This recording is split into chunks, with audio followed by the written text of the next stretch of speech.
შემდეგ რაც პოლიციამ დაიწყო წლის გამოპარებით, ცდილობენ მათ პოლიციის მიმართულებით. აი უკან გამომაბრუნა იმ წითელ ქუდიანმა, მე როგორი საყვარელია. პირველი ის ნახე რამდენი დარტყმა მიიღო. აი აქ უკვე წავიქეთ მეც. როგორ მაინტერესებს ამ ხალხის ჯანმრთელობის მდგომარეობა.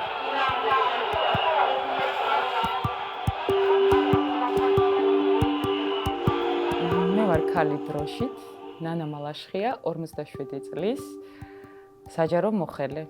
ჩვეულებრივი დღე იყო სამსახურის შემდეგ, მეუღლეს გავყევი ექიმთან და მოსაცდელში ჩავთეთ საინფორმაციო სოციალურ ქსელებით და ვნახე აქცია და ვნახე გარკვეული სიტუაცია დაძაბულობაც და ორივე ერთად გადავწყვეტეთ, რომ აი აქედან მივიდივართ პირდაპირ აქციაზე და ასე აღმოჩნდით. ზუსტად პარლამენტის შუა ნაწილში ქუჩაში იჯდა ქალი, ხანში შესული ქალი, რომელიც ყიდიდა დროშას, მზეს უმზირას, ტკბილეულს, ბატიბუტს და ერთადერთი ევროკავშირის დროშა იყოს. გადავწყვეტეთ, რომ შეგვეძინა. აქცია იყო აბსოლუტურად მშვიდობიანი, აბსოლუტურად არანაირი ზედმეტი მე არ მინახავს იქ და მესმის უბრალოდ ხმა. იმ დღეებში კარგად მახსოვდა ეს სიტყვებიც, კი იმ ქალის სიტყვებიც საზარელი ხმა აქვს.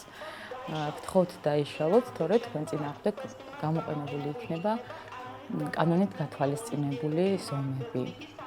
და ვიყავი აღშფოთებული, გაბრაზებული. აზრის გამოხატვის შეზღუდვად მივიჩნევდი ამას და მოკლედ ვნახე, რომ ჩიტაძისკენ დაიძრა ხალხი და იყო ჩოჩქოლი. უკვე დგანან რობოკოპები და დგას წყლის ჭავლის მანქანა, რომელიც ასხამს წყალს ხალხს. ვერ გეტყვით უცბად როგორ აღმოჩნდი იქ, ხედავდი წყლის ჭავლს და უბრალოდ დავიძარე იქითკენ. ეს იყო სიბრაზე. ეს იყო ზუსტად ის ნაბიჯი, რომ ჩვენ მოდით ვიტყვი პირდაპირ რა, არც შემეშინდება ამის თქმა კონსტიტუციის თავზე გადახევა.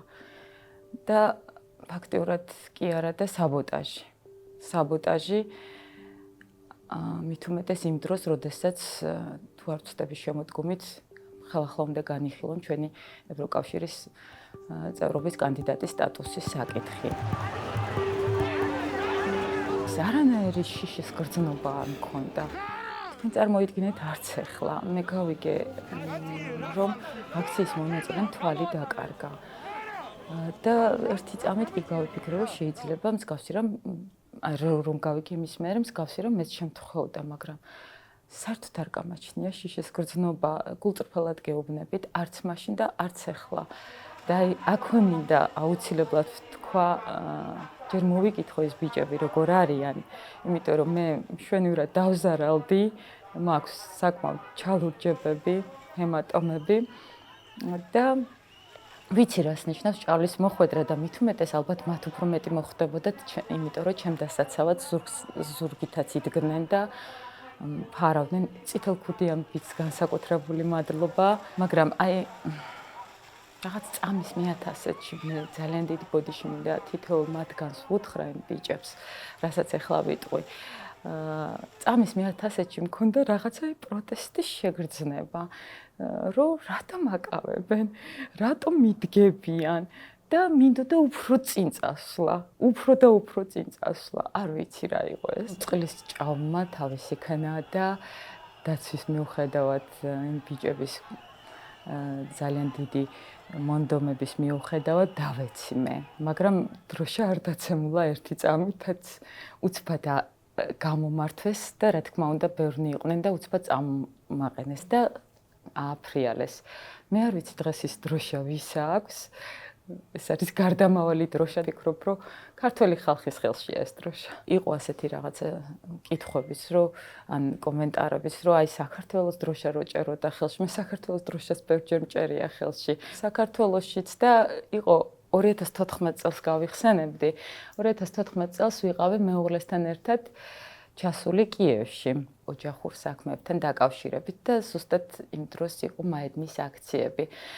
ეს მაედნის აქციები იყო ისეთი მომნუსხველი ძალა ჰქონდა მას, რა თქმა უნდა, იდეურად, შინაგანადაც მათთან ვიყავი და ეხლა მქონდა ის ბედნიერი შანსი, რომ მე ვდგარიყავი მაიდანზე. ერთი მომენტი იყო ის, რომ ქართულ დროშას ვაფრიალებ, მეუღლემ გადაიღო კადრი. ეს კადრი იყო მხოლოდ ჩვენთვის. მოწყენილი მეჩვენა ქართული დროშა და წინა რიგებში გავიჭერი და ვაფრიალებ აი ამ ქართულ დროშას. იმისნით არ ყოფილვარ ჩასული, მაგრამ აღმოჩნდი და ბედნიერი ვარ, რომ მე იქ ვიყავი, ვიდექი მოვიდეს. ჯენსისაც ეძახიან, ხო? და ჩემთვის ახალი ტერმინი არის. ესე იგი, ეს არის ჩემთვის სასიხარულო ფაქტი იყო მათი ყოფის აღმოჩენა.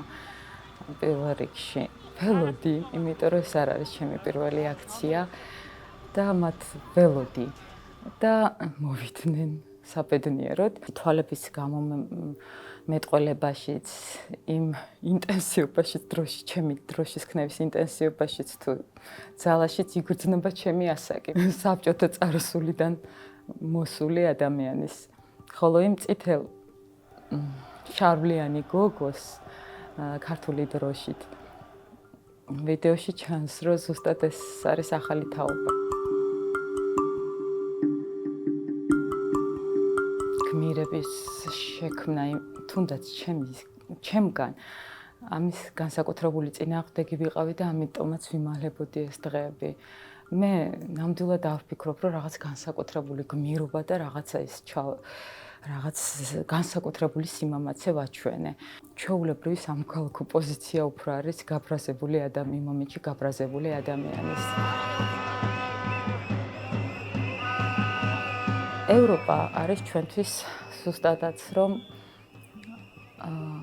ამ თავდაცვის ფარი ჩვენი იდენტობის შენარჩუნების და დღეს შემოგდებული ეს მესიჯი რომ თითქოს რომ ჩვენ დამოუკიდებლად შეგვიძლია ამ გზის გავლა არის ტყუილი. ჩვენ გვჭირდება ძლიერი ძალა. ეს არის ევროკავშირი.